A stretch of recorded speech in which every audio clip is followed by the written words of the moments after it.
Hi అందరికీ నమస్కారం అండి. Welcome back to Sarath updates YouTube channel. Telangana రాష్ట్ర ప్రభుత్వం తెలంగాణ రాష్ట్ర పెన్షన్ లబ్ధిదారులకు ఒక మంచి గుడ్ న్యూస్ చెప్పిందని అనుకోవచ్చు. ఎందుకంటే తెలంగాణ రాష్ట్ర ప్రభుత్వం రేపటి నుండి ఈ 18 జిల్లాల్లో పెన్షన్ డబ్బులు పంపిణీ చేయడానికి సిద్ధంగా ఉంది.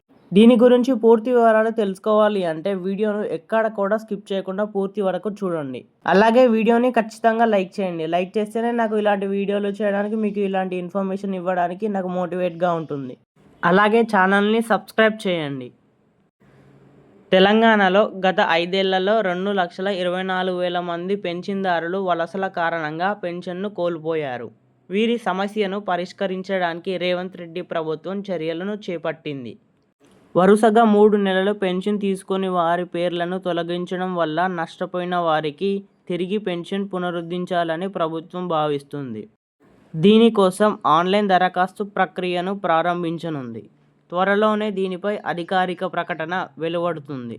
తెలంగాణ రాష్ట్రంలో పెన్షన్ రద్దయిన వారికి రేవంత్ సర్కార్ తీపి కబురు చెప్పేందుకు సిద్ధమైంది. రాష్ట్రంలో గత 5 ఏళ్లలో 2,24,000 మంది పెన్షన్దారులు సొంతూళ్ల నుంచి వలస వెళ్లినట్టు సెర్ప్ గుర్తించింది. ప్రస్తుతం వరుసగా 3 నెలల పెన్షన్ తీసుకోకపోతే అధికారులు జాబితా నుంచి వారి పేర్లను తొలగిస్తున్నారు. అలాంటి వారు సొంతూరుకు తిరిగి వస్తే వారి పెన్షన్ను పునరుద్ధరించాలని ప్రభుత్వం భావిస్తుంది. ఈ మేరకు ఆన్లైన్ అప్లై చేసుకునేందుకు అవకాశం కల్పించినట్టు సమాచారం. త్వరలోనే దీనిపై అధికారిక ప్రకటన రానుంది. ఆ తర్వాత పెన్షన్ రద్దయిన వారందరికీ తిరిగి పెన్షన్ ఇవ్వనున్నారు. గత బీఆర్ఎస్ ప్రభుత్వం ఆసరా పేరుతో పెన్షన్లను మంజూరు చేసింది. ప్రస్తుతం కాంగ్రెస్ ప్రభుత్వం చేయూత పేరుతో పెన్షన్ ఇస్తుంది. 2025 తాజాగా లెక్కల ప్రకారం తెలంగాణ రాష్ట్రంలో పెన్షన్ పథకాల ద్వారా సుమారు 42 లక్షల మంది లబ్ధిదారులు నెలవారీ పెన్షన్ అందుకుంటున్నారు.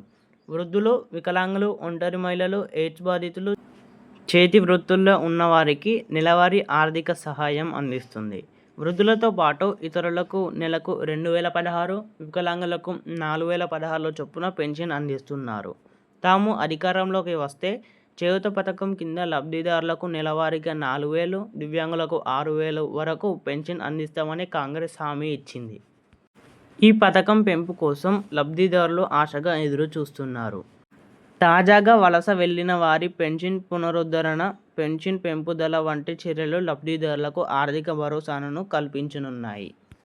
ఇక కొత్త పెన్షన్ విషయానికి వస్తే తెలంగాణ రాష్ట్ర ప్రభుత్వం ఫేషియల్ రికగ్నిషన్ అనే టెక్నాలజీని ఉపయోగించి జూన్ నెలకు ముందు అంటే వచ్చే 2 నెలలకు ఈ పెన్షన్ డబ్బులు అనేవి ప్రతి ఒక్క అర్హుడైన లబ్ధిదారుడు ఖాతాలో జమ చేయడం జరుగుతుంది అని మంత్రి సీతక్క గారు మీడియా ద్వారా ప్రకటించారు. పెన్షన్ గురించి మరెన్నో వివరాల కోసం మన ఛానల్ని సబ్స్క్రైబ్ చేయండి. అలాగే వీడియో నచ్చితే కొంచెమైనా ఇన్ఫర్మేటివ్గా అనిపిస్తే వీడియోని ఖచ్చితంగా లైక్ చేయండి.